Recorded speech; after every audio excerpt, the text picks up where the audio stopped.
Hello, Faye Vincent. Trade your cane for a wooden bat. Play shortstop on the team. And welcome to the real field of dreams. Hi, everyone. This is Will O'Toole, welcoming you to another edition of Park Ridge Sports History. I know I've been a little bit under the weather. I've been a little bit delayed getting out a recent episode, so I apologize for my voice. A little bit of laryngitis. It's clearing up very slowly. I've had this for about a week, so I hope that you bear with me.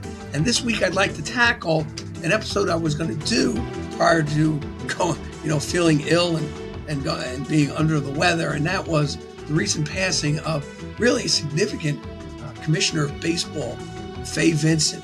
Now, Faye, what I love the most about Faye Vincent, as the cartoon suggests, is that he loved baseball, just like his predecessor, Bart Giamatti. He had some really cool innovations in the game that were never really embraced by the lords of baseball, or maybe even potentially fans, and ultimately the players. But I'd like to delve into that as we go on with this show. But just to reminisce, Faye Vincent had to clean up the mess, so to speak, after the tragic death of Bart Giamatti, who was probably so depressed and really probably took ill because of the whole Pete Rose betting controversy. Bart, like Faye, loved baseball. Bart, like Faye, Ivy educated. Bart, like Faye, loved literature, loved baseball in literature, and was just two great components for the game of baseball. Two really good commissioners, very honest, full of integrity, and always had the interest of the game, the fans, and the players at heart. And some of the things that Faye Vincent did was, obviously, I allude in the cartoon to the cane, and I never realized this until I was brushing up on my research on Faye Vincent. He apparently was a victim of a prank in college and severely I think, broke his back in college after something happened in the dorms. It was kind of a crazy, one of those pranks gone bad. Wasn't fun or anything. And he wound up potentially never walking again, but just an indefatigable personality. He walked again, albeit with a cane, but nevertheless was able to get up on his two legs. And when you think about it, that symbolized his career in baseball, because he stood up many times, and it actually cost him the commissionership to the lords of baseball. And one of the things he wanted to do the most, I would say, in terms of writing things with the players, during his time, they had one of the collusion episodes in the game of baseball, and there was expansion in the game as well. And Faye Vincent actually forced the American League, after the National League expanded, to not just help pay or partake in the payment of revenue, but also to really not so much lend players, but provide players for the draft pool. And that was something, as baseball, well, be as it may, maybe that was the beginnings of baseball becoming more and more a one league, instead of that beautiful defining thing in baseball, two separate leagues. Now, hear me out. I'm opposed to the DH, as was Faye Vincent. That'll never, unfortunately, I think that day has passed where we can go back to the old days of no DH in either league. I definitely am in the minority of baseball fans who would love to see the game go back to what it once was. That'll never happen. I was always against interleague play, still am. Baseball under Bud Selig, if you recall, moved away from the separate leagues and introduced interleague play.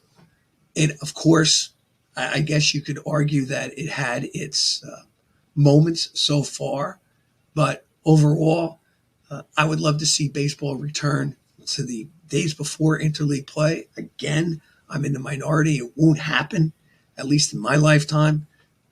I actually think this is going to happen. I think baseball is eventually going to have almost like a revenue sharing type of conferences or leagues where you're going to have all of the big market teams in one division or in one league and all of quote unquote the small market teams in another. And then you're going to force, really, in one respect, all the big market teams to compete against each other.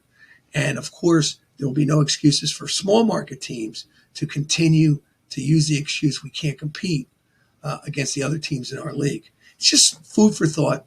It's something where it would be inexcusable for some of the small market teams. And I'm thinking of my team, the Cincinnati Reds or the Kansas City Royals, not willing to go out and getting that legitimate free agent that could put them over the top or at least put them in a legitimate position in the playoffs. You know, it's one thing to make and say you've had a successful season if you make the wild card with an 84-78 record. With the expansion of the wild card and the playoffs, it's pretty easy to make it at 84-78, and it's only one game. But to dive deeper into the playoffs shows that, you know, if you can get into the pennant or in the championship where you're playing for the pennant and a chance in the World Series, I think most fans would love to see that even with the small market teams.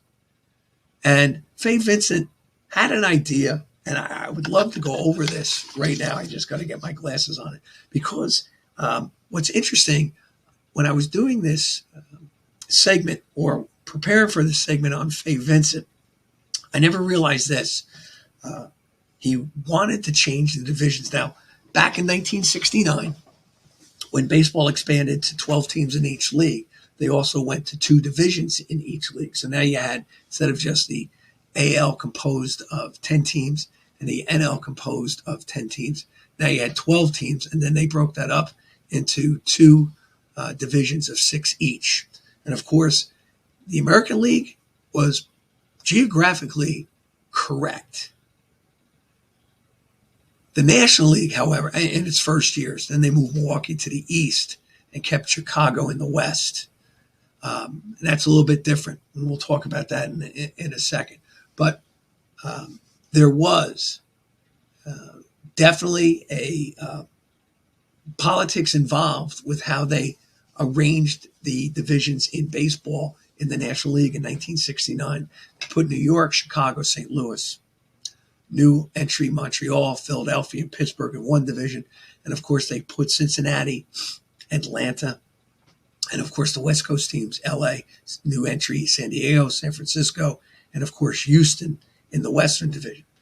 And those 4 teams that jump out, Atlanta, Cincinnati, St. Louis, and Chicago, are geographically probably in the wrong divisions. Well, baseball, none other than Bill Wrigley, wanted nothing to do with going to the West Coast and play games. He knew that the revenue for his Cubbies was in the early games on the East Coast, and he refused to go, and he took St. Louis with him. Basically, they petitioned baseball, and so they kept St. Louis and Chicago in the East and put Cincinnati and Atlanta in the West. Now, I was looking at this, and of course I was talking to one of my brothers who really put me on to Faye Vincent. Never realized it, and I'd like to find the quote that he sent me about Faye Vincent and what he did. Pretty much the good for baseball, and then he was chased out, and then we got Bud Selig, and that's a commissioner for another day I'd like to talk about, because to me, he kind of spoiled the beauty of baseball. I really love the fact, and of course I'm a baseball purist this way, I really love the fact that you had American League records, you had National League records, you had batting titles just in the American League by American League hitters, and National League batting titles, pitching leaders, shutout leaders in the American League. Now, because that's been tainted by interleague, now it's just one mishmash of a league. You can say you lead the American League, but when you're playing about 10, 15, even 20% of your games in the National, you really don't have it all that much of a difference in leagues. And of course, there was other differences. Umpire strike zones were different from the American and National League. Even, and I've been an umpire. I've used the turtle shell, and I've also used the balloon. Personally, I kind of like the balloon because I feel like I'm a matador up there when I'm behind the plate. You got to remember, doing a lot of Little League, so the balls aren't really coming into the strike zone as much as they're hitting me in different zones on my head, on my chest, and on my shoulders and all the rest of it. And so there were differences that way. And of course, here's the other thing, and I am a big lover of the All-Star game. The All-Star game right now is really meaningless. Number of reasons why. One is because we are seeing more games on baseball nightly. When I was a kid, if you grew up in New York area, you got to see the Mets and the Yankees for most of their games on TV. Or if you didn't have access to the TV, they were always readily available on the radio. 3 great announcers that were on the same on the radio as they were on the TV, so there was continuity as well there. In Philadelphia, I just recall having, when I first got cable, that the Phillies weren't broadcast on TV as much. So here in New York, we were definitely spoiled by not just the number of ball games on television, but also the number of teams, because here in New York, we got to see both the American and the National League, and we got to see plenty of it. Philadelphia, strictly National League. Boston, strictly American League. And Boston, I remember my brother bringing home a couple of yearbooks from the Red Sox, and they would show, they basically had a calendar of days that the Red Sox would appear on WSBK, Boston Channel 38. As they grew, I knew that they were on TV more, but they were never on as much as the Mets or the Yankees. So we were spoiled here in New York, and I got to see all the great players.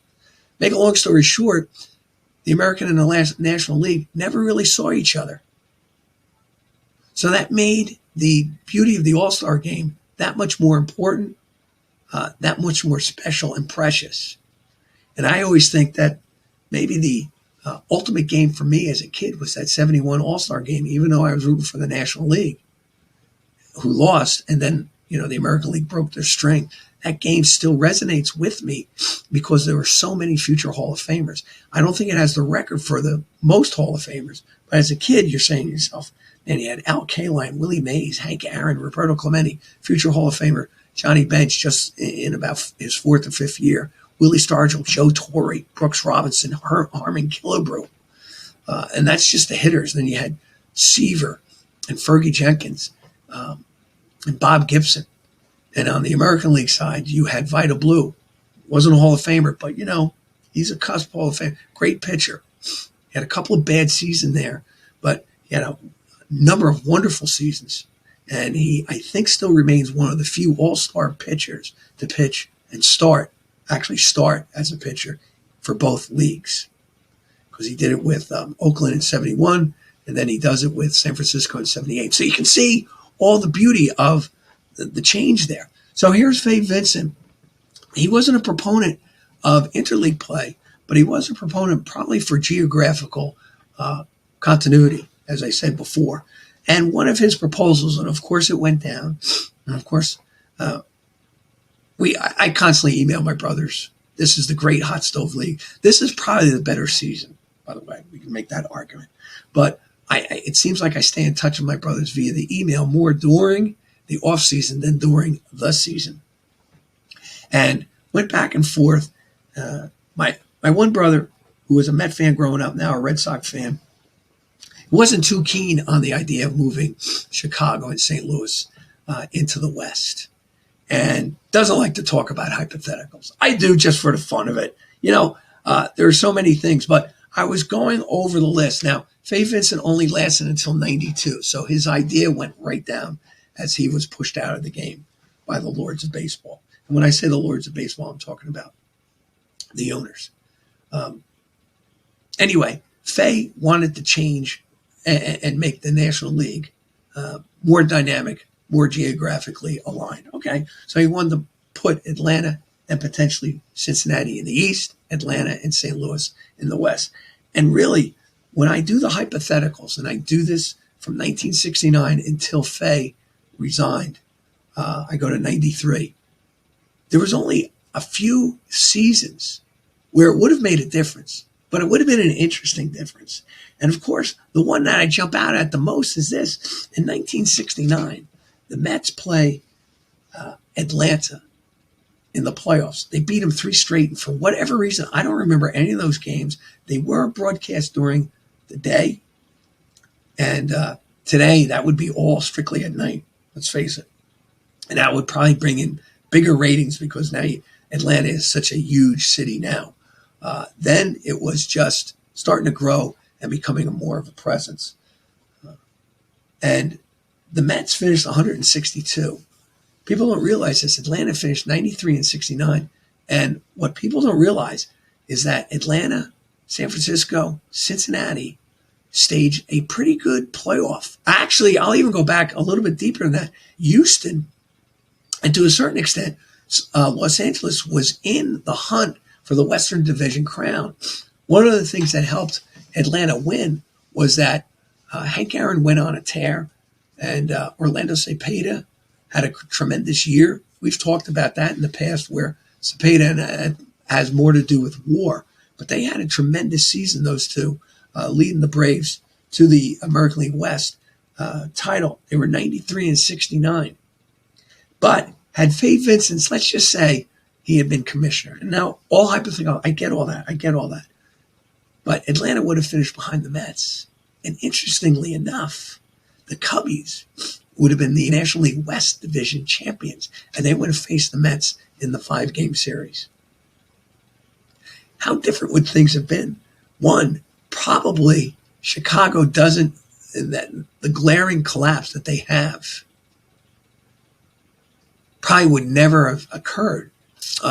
Atlanta, even with the big bats of Cepeda and Aaron, wouldn't have been enough, theoretically, hypothetically, to challenge the Mets pitching staff. I mean, the Mets, pretty incredible. They actually won the division by 8 full games. They just went on a tear. So that's 1969. Then I have a couple other years here I'd like to get to. In 1990, when Atlanta, or 91, when Pittsburgh played Atlanta, Pittsburgh finished 98 and 64. Atlanta finished 94 and 68 to win the West. They would have finished 4 games behind, hypothetically, to Pittsburgh's 98 and 64. As it was, 91, Atlanta wins the division, but loses, of course, in the World Series to the Minnesota Twins. Amazing, right? How things would have been different. And I also found in 92, the following year, in 92, Atlanta finished 98 and 64. This time, they would have bested the Pittsburgh Pirates, who finished with a 96 and 66. Can't believe how good those Pirates were, with Bonds, Andy Van Slyke, Doug Graber as their pitcher. Just amazing. Here's the deal. Atlanta would have finished 98 and 64 in the East. They would have faced the Reds, who finished 90 and 72 and had just come off, we're 2 years off their pennant and World's Championship of 1990. So the Reds might have started or engineered a new red machine, if you think about it, because they do make the playoffs in 95, the Reds. Let me just see if I'm accurate with that. And then another year, 1993, almost back to back, Atlanta and San Francisco battled it out. Both won over 100 games. Atlanta won 104. San Francisco won 103. Only this time, instead of San Francisco not making it to the playoffs, they would have been the West representative in 1993. And they would have faced the Atlanta Braves, who now would have been in the East. Can you believe that? You play 636 baseball and you don't make the playoffs. And the Phillies and the Expos both finished well above 90 wins. The Expos finished in second place behind the Phillies, 94 wins. The Phillies, 97. Put it this way, Atlanta would have finished 7 games in front of the Philadelphia Phillies in '93 would have taken on the San Francisco Giants in a clash for the National League Championship for a chance to play in the World Series. So it's kind of interesting. I don't think it would have. It didn't stand approval.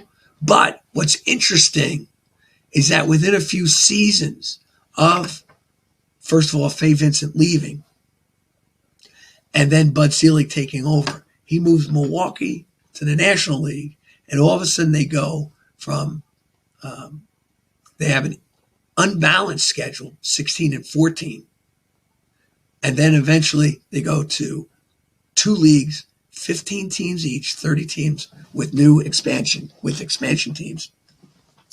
And then now you have an American League East, Central, and West. You have a National League East, Central, and West. And the interesting thing is Atlanta's in the East. St. Louis is in the Central. Chicago is in the Central. Cincinnati's still in the Central. Here are the Braves in the NL East.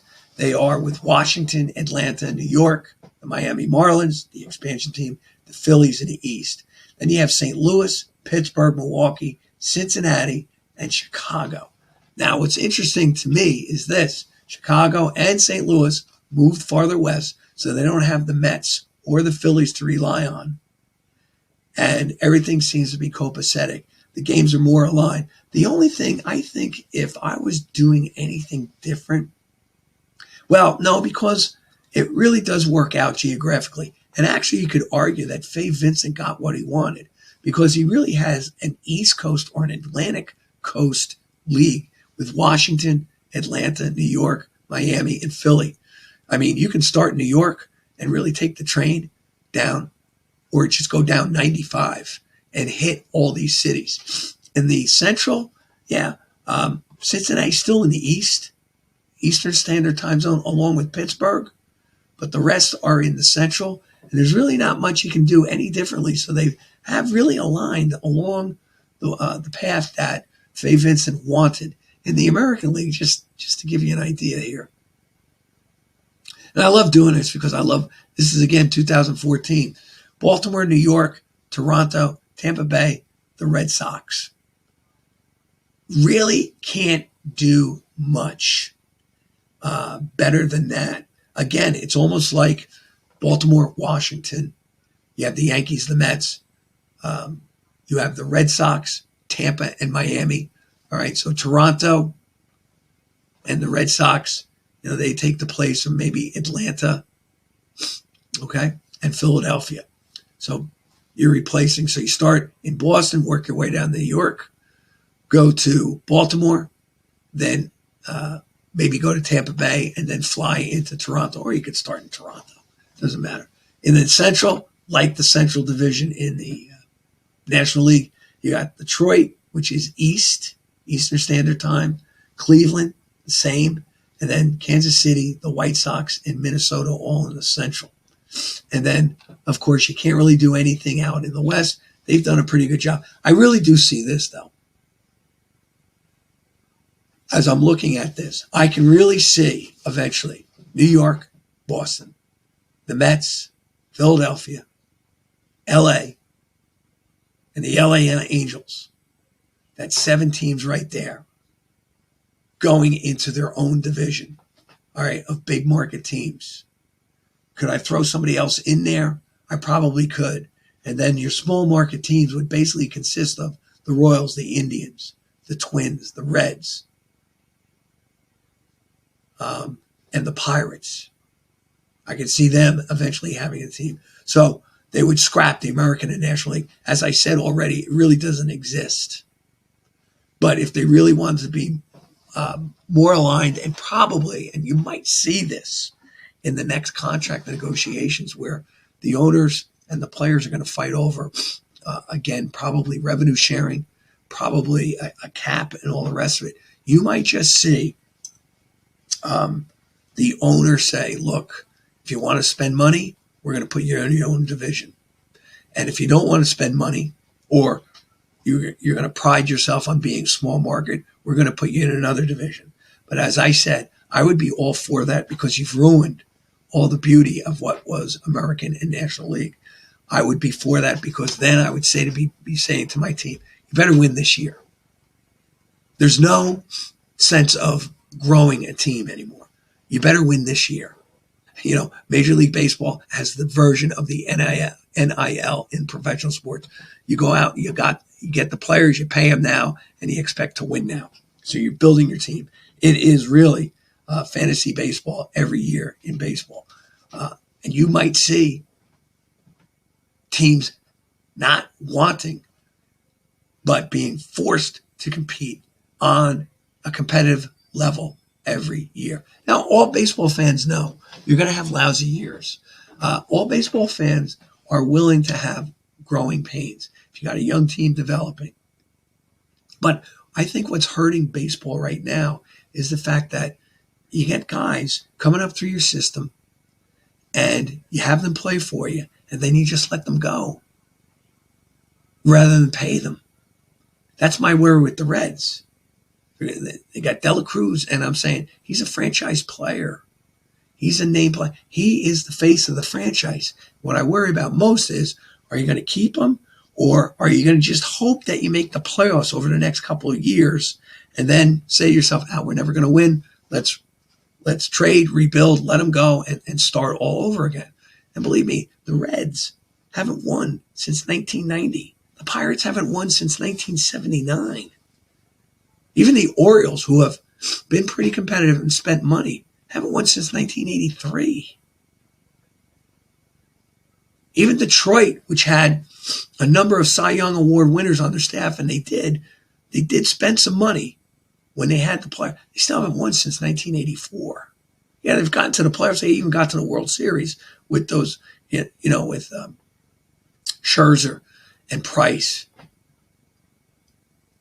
But they haven't won. And it gets kind of frustrating.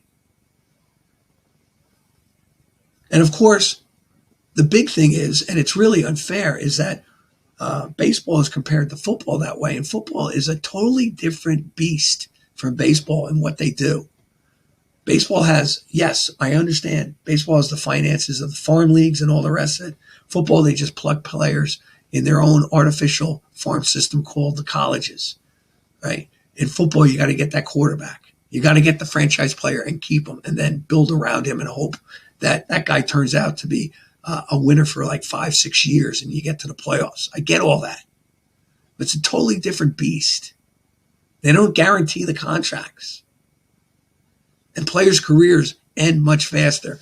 And in many respects, and I think this is the romance of the game that's missing sometimes, is that fans attach themselves to baseball players. Fans may attach themselves to certain football players, but they're the name players. But in baseball, we attach ourselves. I mean, how many times did your favorite player on a team they weren't necessarily the best player on the team? You may have just liked them because of their grit, their determination, just the way that they played ball. So you do have an attachment to players. First of all, you can see their faces, and they play 160 games, and it is during the summer. So you have more time to spend with your team. And I think the Lords of Baseball are missing that. So this is my rant against them. Now, I just wanted to do this real quick. I have a few more minutes before my voice gives out. So I'm reading about Faye Vincent. And I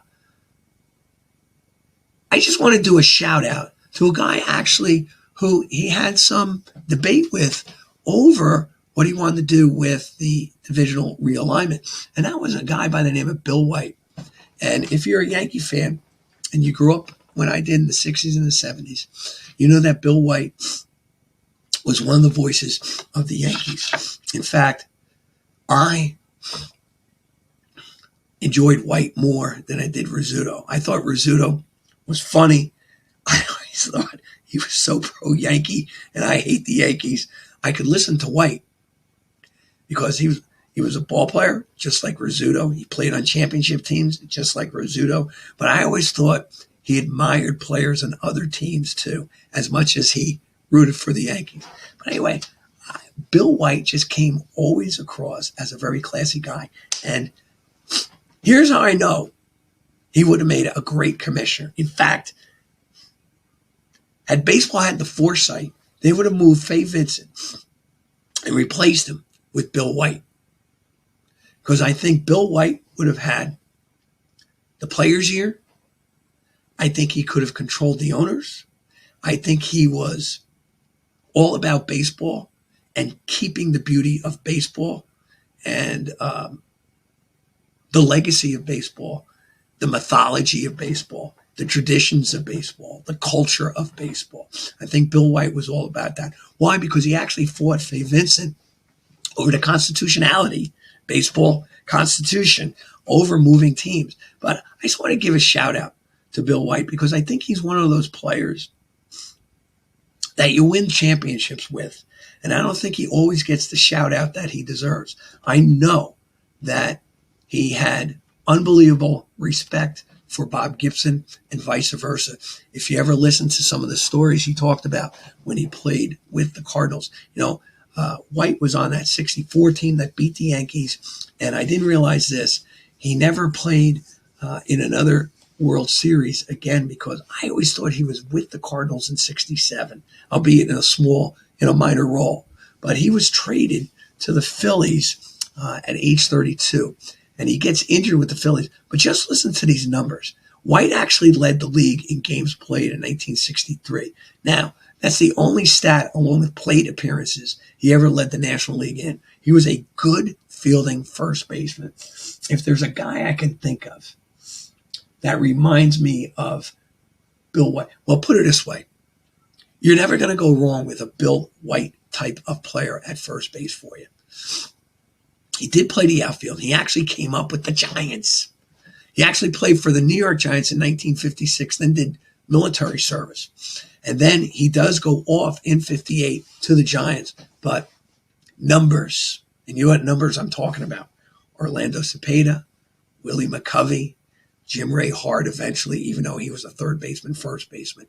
So, and now Bill White. So you have three big guys, basically all playing only maybe two positions, outfield and first base. One of them had to go.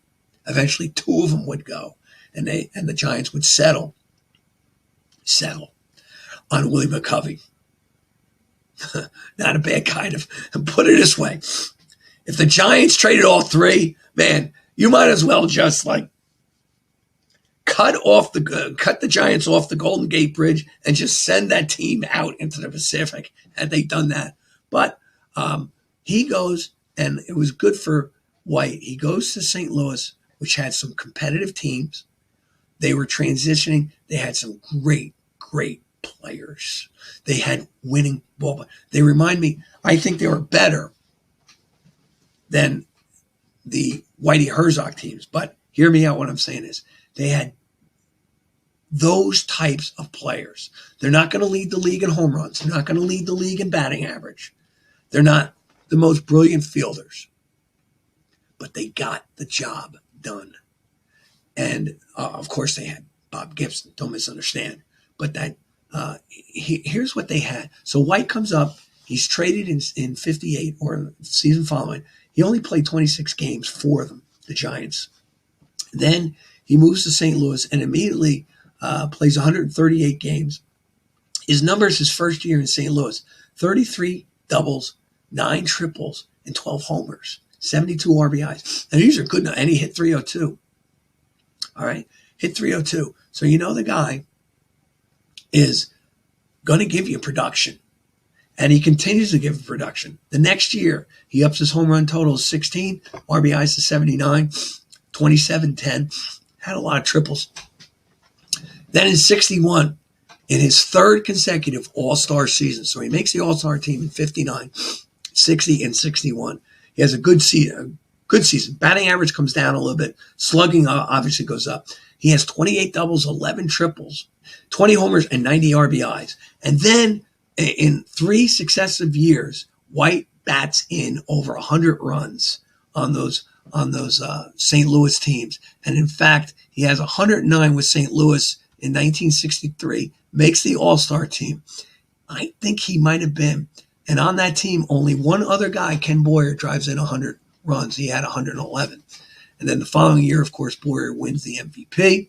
That was obviously the last year for Stan Musial. Stan Musial, just an aside, 42 years old, gives you 12 home runs in 124 games, 58 RBIs, hits 255, has an on-base percentage of 325, and a slugging percentage of 404. Not bad. But here's the team that was building. McCarver, solid, not great player, solid player. I think he's the last National League catcher to lead the league in triples. He did that in 66, his all-star appearance in St. Louis nonetheless.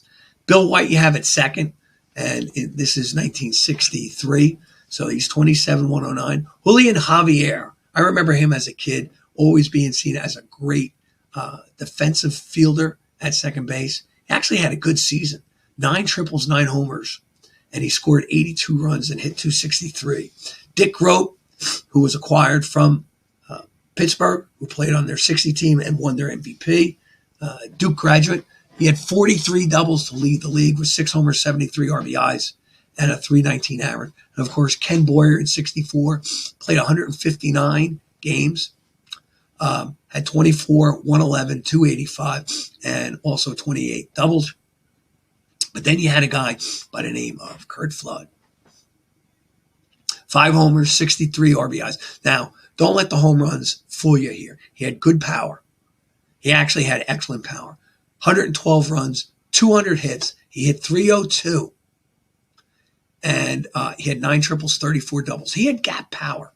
And of course, they had George Altman, who was 30 years old and had 9 homers, 47 RBIs. Now, why I set up 63, that Cardinal team finished 93 and 69 under Johnny Keane. And I did forget to mention one other stud that they had, guy by the name of Bob Gibson, who won 18, but he didn't lead the team. I'm going to give you another hint. Ernie Broglio had 18 wins as well, had a 2.99 ERA, didn't lead the staff because that was Kurt Simmons, 15 and 9. And then they had former Met Ray Sadecki, he was 10 and 10. Lou Burdett, former Brave, who had a great World Series. He was 3 and 8, of course.